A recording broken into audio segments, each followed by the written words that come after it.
could be good for me. Lately I was feeling like I need a purpose.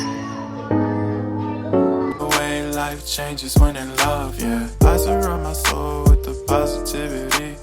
That's why I don't worry about the things that I don't see, yeah. These days I don't worry. Hello guys, welcome back again to my YouTube channel. So today's video is going to be a day in the life of a medlab scientist. I'm going to show you my 24-hour shift as a medlab scientist. That's what this video is going to be bringing to you.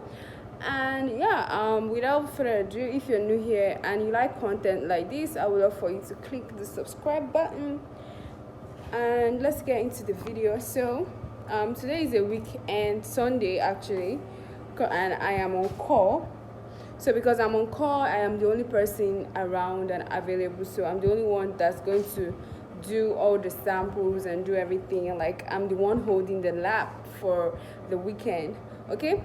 So yeah, I'm just ready to take you guys along with me. And you guys are going to be working with me. The first thing is always to switch on the machines. Then I go ahead to wear my gloves.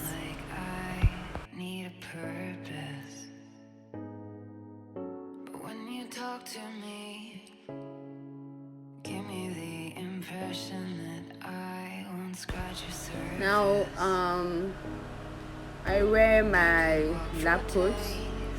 All these are just protective measures to protect ourselves from spillage from samples and getting ourselves infected just because we are working.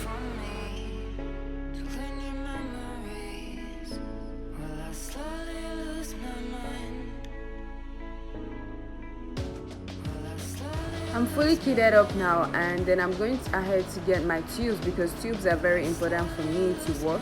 And then I'm just going to set my tubes and arrange it according to the number of samples I'm going to be running. Now I carry these over to the working bench, and each test has a specific amount of reagents required, and I just pick the specific volume into each test tubes. This currently I'm doing is a glucose analysis, blood serum glucose, and I need about 1,000 ml of the reagents, and that's what I'm pipetting into each of the tubes.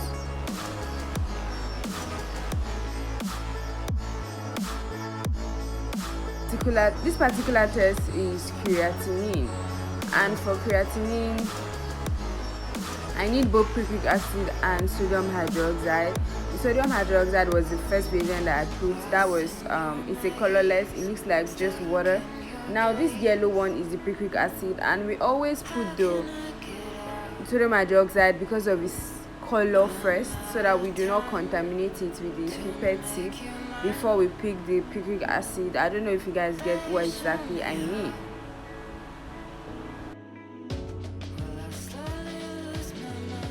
So after we set the tubes and put the reagents that's required, we go over to the spectrophotometer to measure it. That thing on my hand is called a cuvette. That's where we pour the preparation into, and then we put it in the spectrophotometer, and the spectrophotometer reads it. When the spectrophotometer reads it, we get an absorbance and we write down the absorbance. Thereafter, we have some specific values we use to calculate the concentration, which is the concentration we actually need. So after doing this for all the samples, I'm going to go back to the bench and calculate the absorbance, the concentration rather, and thereafter I'll be able to write out the result. So that's basically how most of these tests that you see in the chemical pathology lab, that's how most of them are run. And I was just showing you an effect of chemistry, the color change. You see that there's a difference in the color, and the thicker it is, the more concentrated it is. So this is the urea. This is actually urea. Urea turns blue. Now when we want to discard, we first pour out the solution into the sink, then we pour the tubes into the bowl. And then I just went to have like a lunch break, and I was just eating some barbecue fish. yeah, I think this has brought us to the end of my video. Thank you guys for watching. I'll see you guys in my next video. Bye.